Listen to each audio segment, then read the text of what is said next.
In 1980, China was poorer than Kenya.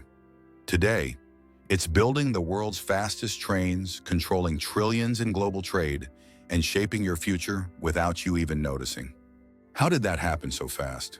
From farmland to factories, protests to power plays, and more. We'll break down the real story.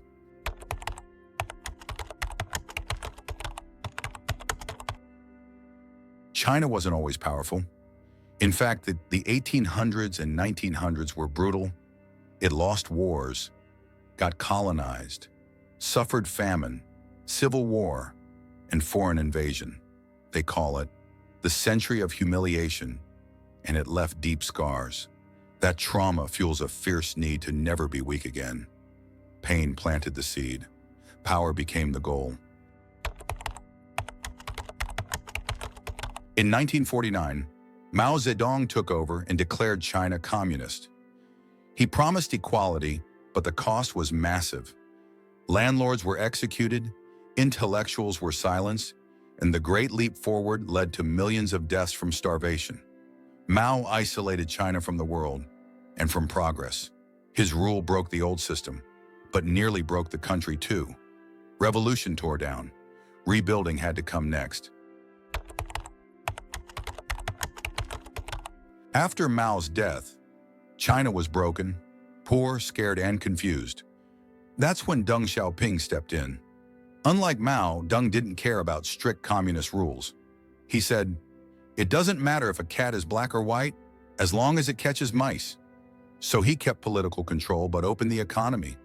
Farmers could sell food, businesses could earn profits, foreign companies were allowed in. For the first time in decades, people had hope and money in their pockets. Freedom in the market, control in politics. Deng took a big gamble. He let capitalism grow in a few test zones like Shenzhen. At the time, the worst Shenzhen was just a fishing village.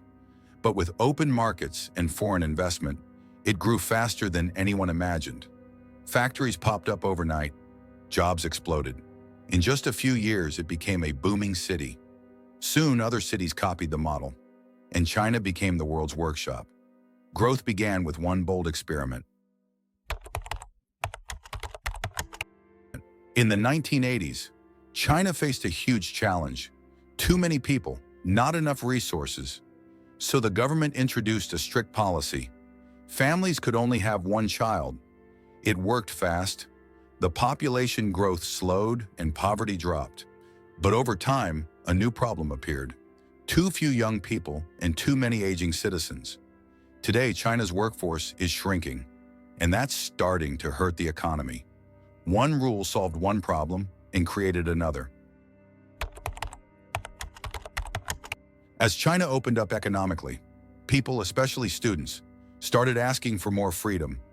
In 1989, thousands gathered in Beijing's Tiananmen Square, demanding change. The government responded with tanks and troops. Hundreds, maybe thousands, were killed. After that, China made its position clear. Economic growth is okay, but political freedom, off limits. Progress, but with strict boundaries. In 2001, China joined the World Trade Organization, a global trade club. This opened the doors for China to sell goods almost everywhere, especially to the US and Europe. Factories exploded in number. Exports boomed. Millions of people got jobs. Poverty dropped fast. But it also meant Western companies had to compete with cheap, efficient Chinese production, and many couldn't keep up. China didn't just join the game, it changed the rules.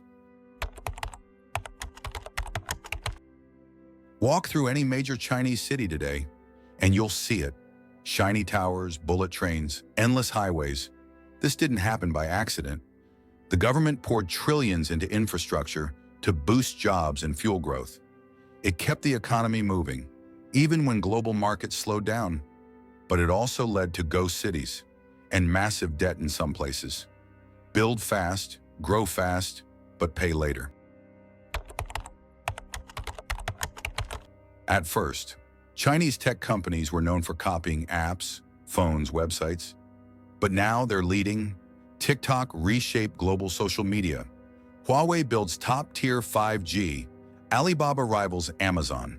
The shift from copycat to innovator happened fast, and it shocked the world. Many countries are now trying to keep up or push back. China stopped imitating. It started setting trends. In China, you can start a billion-dollar business. But there's a limit. If a company gets too powerful or challenges the government, it gets cut down. That's what happened with Jack Ma. He criticized regulators and suddenly vanished from public view. Entrepreneurs are free to grow, just not too freely. Big dreams are allowed, but don't cross the line.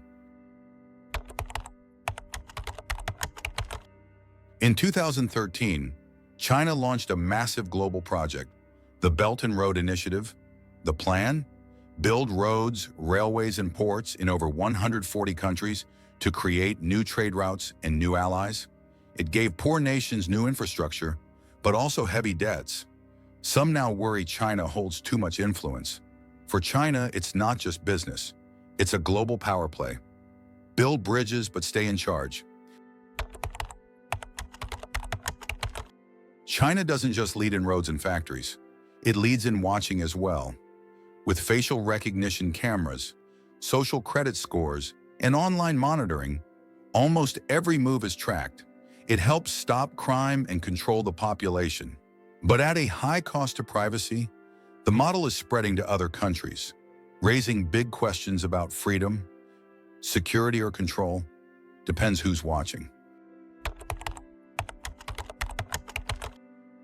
It's not just about being the world's factory anymore.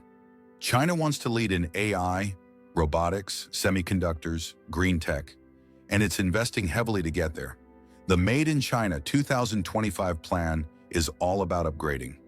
Less cheap goods, more cutting-edge innovation. The goal? Become the tech leader the world can't ignore. From low cost to high tech, fast. As China grew richer, it also grew prouder. Textbooks were rewritten, military parades got bigger, and criticism from outside often dismissed as jealousy or fear.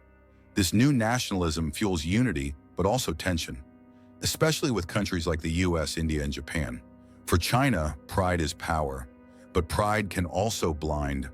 Confidence grows, so does caution. Ask China about Taiwan, and the answer is clear: it's ours. But Taiwan sees itself as independent, with its own elections, economy, and global friends. This is one of the world's most dangerous standoffs. If things go wrong, the consequences could be massive. The future of peace in Asia may hinge on this one issue. One island, one spark, one global crisis. After decades of wild growth, cracks are starting to show. Youth unemployment is rising. The real estate sector is in trouble. Local governments are deep in debt. For years, China grew fast. Now the challenge is growing smart. The world is watching. Will China pivot or stumble? Speed built the empire. Now comes the stress test. Here's something most people miss. China plays the long game. While other nations change leaders every few years, China's direction stays steady. Its strategy often moves slowly, then all at once. Like a chess master waiting for the right moment, that calm confidence, it might be China's most powerful weapon of all. Quiet moves, big impact. China's rise didn't just reshape its own destiny. It quietly changed yours too. While we were busy scrolling, it was building. But every empire writes its own story. The real question? How long can it hold the pen? If this made you think, share it. And remember, this isn't professional advice, just history, unfolding in real time.